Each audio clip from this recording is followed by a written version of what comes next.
자, 오늘은 1단원 세 번째 시간입니다. 오늘은 민주주의와 법치주의의 관계인데 교과서는 2쪽 정도 되는데 선생님이 조금 학습지를 내용을 여러 가지 필요한 내용을 실었습니다. 먼저 민주주의란 무엇인가? 민주주의, 국민이 주인인 그런 정치 형태를 민주주의라고 하는데 영어를 보면 데모크라시, 어원을 볼까요? 다수가 지배하는 형태, 다수가 지배하는 형태, 정치 형태를 민주주의라고 한다. 우리가 민주주의라는 말을 생활 방식에서도 쓸 수 있어요. 저 사람 참 민주적이다. 이런 말을 쓰기도 하지만 우리 정법 시간의 민주주의, 지금부터 배울 민주주의는 정치 형태로서의 민주주의를 배우도록 하겠습니다. 따라서 민주주의란 주권자인 국민의 뜻에 따라서 운영되는 정치 형태, 그런 정치 형태를 민주주의라고 한다. 누가 주인이다? 국민이 주인인 정치 형태를 민주주의라고 하고, 그렇다면 민주주의는 무엇을 위해 있느냐? 선생님이 이념이 뭐라고 했죠? 궁극적으로 추구하는 가치를 이념이라고 했죠? 자, 민주주의는 그럼 무엇을 궁극적으로 추구하느냐? 바로 인간의 존엄성을 추구합니다. 인간답게 살기 위한 인간의 존엄성을 추구하는 것이 민주주의의 이념이고, 그러기 위해서는 무엇을 보장해줘야 된다? 자유와 평등을 보장해줘야 된다. 이러한 정치 이념이 실현되는 형태가 바로 민주주의다라는 거고요. 국민이 주인이기 때문에 당연히 다수의 지배, 그리고 스스로 지배하는 원리, 국민이 스스로 다스리고 다스림을 받는 정치 형태를 민주주의라고 한다. 치자는 뭐예요? 다스리는 자. 피치자는 다스림을 받는 자죠. 언제든지 피치자도 치자가 될 수 있고 또 치자도 피치자가 될 수 있는 이것이 일치된 형태가 민주주의다라고 민주주의 개념 정리합니다. 다음에 두 번째는 민주주의의 원리. 그러니까 민주주의는 어떤 원리에 의해서 움직이느냐. 아까 계속 이야기했죠? 민주주의는 국민이 주인이다. 그럼 주권, 주인된 권리죠. 주인된 권리가 누구에게 있는 거예요? 국민에게 있죠. 좀 더 이야기하면 주권은 밑에도 설명이 나와 있지만 주인된 권리, 국가의 최고 의사결정권이 누구에게 있느냐예요. 바로 국민에게 있죠. 그래서 첫 번째는 국민 주권의 원리. 그 다음 두 번째는 주권을 국민이 갖고 있기 때문에 누가 다스려야 되는 거예요. 국민의 뜻에 따라 다스려야 되겠죠. 그래서 두 번째는 국민 자치의 원리. 그리고 국가 권력을 찢어놔야 된다고 그랬죠. 권력이 한 곳에 모이면 부패하기 쉽기 때문에 국가 권력을 중앙정부든 또 지방자치단체든 이렇게 찢어놓거나 입법, 행정, 사법으로 찢어놔야 분배해야 서로 견제와 균형을 취하면서 또 국민의 자유와 권리도 보장할 수 있겠죠. 그래서 권력을 찢어놔야 된다 해서 권력 분립의 원리. 그 다음에 국가 권력은 개인의 어떤 의지에 따라서 움직이는 것이 아니라 반드시 뭐에 의해서 만들어져야 된다? 헌법에 의해서 만들어지고 헌법에 의해서 통치되어야 된다. 통제되어야 된다. 라고 해서 민주주의의 입헌주의의 원리까지 이런 원리에 의해서 민주주의가 돌아간다는 얘기예요. 그래서 민주주의는 뭐냐? 그리고 어떤 원리에 의해서 돌아가느냐? 그 다음 세 번째는 민주주의 형태. 그러니까 민주주의는 정치 형태라고 있는데 어떤 정치 형태가 있느냐? 크게 두 가지로 한번 나눠보겠습니다. 자, 첫 번째는 직접 민주정치. 그러니까 말 그대로 직접이야. 국민이 직접 정치에 참여하는 거고 얘는 국민이 간접적으로 참여하는 거. 그러니까 국가 의사결정과 집행 과정에서 국민이 직접 참여하는 정치 제도. 그럼 우리는 지금 직접 참여 안 하나? 직접 참여 안 하고 누구를 뽑아서 대신 하죠?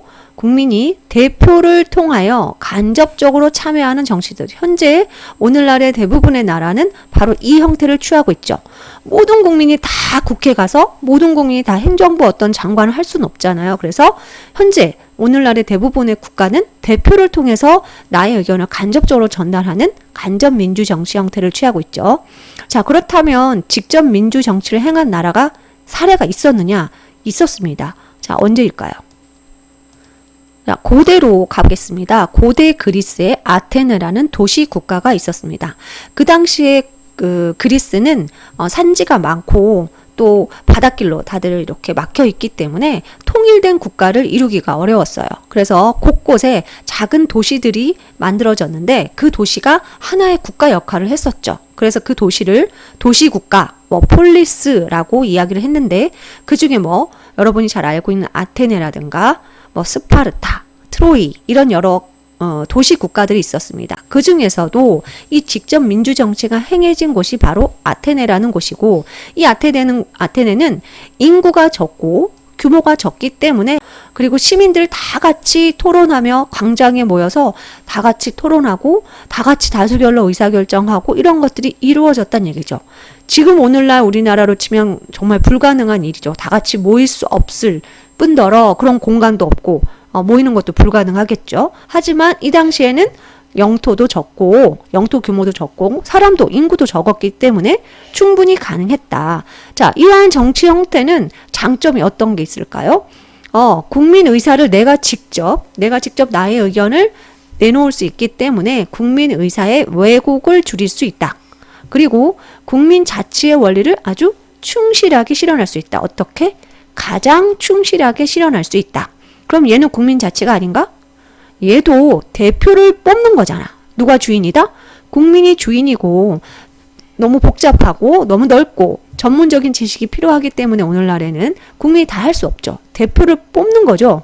주인은 역시 누구예요? 국민이고, 국민 자치를 하기 위해서 대표를 뽑는 거니까 이것도 역시 국민 자치의 원리이지만 얘가 더 가장 충실하게 실현한 것이다. 치자와 피치자가 동일하다라는 거, 이게 직접 민주정치 형태고요. 하지만 단점은 어때요?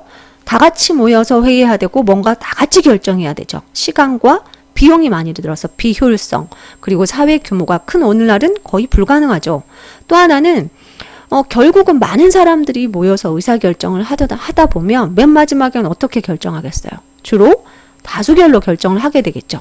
그러다 보면 인구수가 많은 의견이 더 유리할 가능성이 아주 높죠. 다수결의 원리라고 이야기를 하는데, 때로는 이 다수결의 원리가 항상 옳지만은 않은 경우가 있잖아요. 그럴 경우에 중우정치가 될 가능성이 있다. 여기서 중우정치라는 건 대중할 때 중자고 우자는 어리석다예요. 그래서 어리석은 대중이 그냥 인구수가 많아가지고 그 어리석은 대중에 의해서 정치가 흘러갈 수 있다. 이런 문제점이 있다는 거죠. 다음에 간접민주 정치는 직접 참여하는 것이 아니라 대신 대표를 통해서 우리가 의견을 전달한다고 했잖아요. 그래서 대신 한다고 해서 대의제, 같은 말입니다. 오늘날처럼 현대사회가 복잡해지고 전문화됨에 따라서 전문적 지식을 가진 사람이 필요하게 되어서 우리는 대표를 뽑게 됩니다. 그러니까 우리가 사회 정말 많은 부분, 다양한 부분이 있는데 그걸 다 알 수가 없잖아요. 그래서 그 분야의 전문적 지식을 가진 사람을 뽑고 그 사람이 대신 정치를 하게 하는 거죠. 자, 시간과 비용 면에서 어때요? 효율적이죠. 아까 다 하다 보니 비효율적이잖아. 또 하나는 전문가 집단의 정치에 참여하기 때문에 전문성 또한 올라가겠죠. 자, 하지만 문제점이 있습니다. 얘의 장점이 얘의 문제점이 되겠죠. 대신 전달해 주다 보면 국민의 의사가 왜곡될 가능성이 있고, 때로는 대표 뽑고 끝나. 정치적 무관심이 발생해서 국민이 주권을 갖고 있는 국민이 마치 관객으로 전락하는 관객민주주의로 전락할 가능성이 있고, 일부 뽑힌 엘리트들만의 정치가 이루어질 수 있다. 자, 이게 이제 간접민주정치, 오늘날 이 정치의 단점이 되겠습니다. 직접민주정치와 간접민주정치의 장단점이 있잖아요. 그래서 이것을 짬뽕한 정치 형태도 있습니다. 간접민주정치의 한계를 개선한 정치 형태로서 이 얘네들을 짬뽕한 거죠. 간접민주정치를 주로 채택하면서 부차적으로 직접민주제적 요소가 첨가되었다. 그럼 얘는 뭐냐? 국민의 의사를 좀 더 반영하게끔 하는 제도가 되겠죠. 그 중에 이제 세 가지 한번 볼까요? 국가의 중요한 의사결정을 할 때 국민 전체의 의견을 묻는 겁니다. 뭐로? 투표로. 그래서 국민투표제. 그 다음 두 번째는 대표들만 법을 만들 것이 아니라 국민들도 법률안을 또 헌법 개정안을 제안하자. 이건 국민발안제, 국민발안. 그 다음 세 번째는 혹시 국민이 뽑은 대표가 뭔가 잘못된 일을 했다. 그러면 임기 전에 4년 5년 되기 전에 투표로서 이들을 불러들이자, 파면시키자라고 하는 제도가 국민소환 제도가 있습니다. 전부 이 간접민주정치에 추가한 직접민주정치 요소가 되겠고요. 현재 우리나라에서는 이 세 가지 중에 첫 번째 국민투표제만 있는 상황입니다.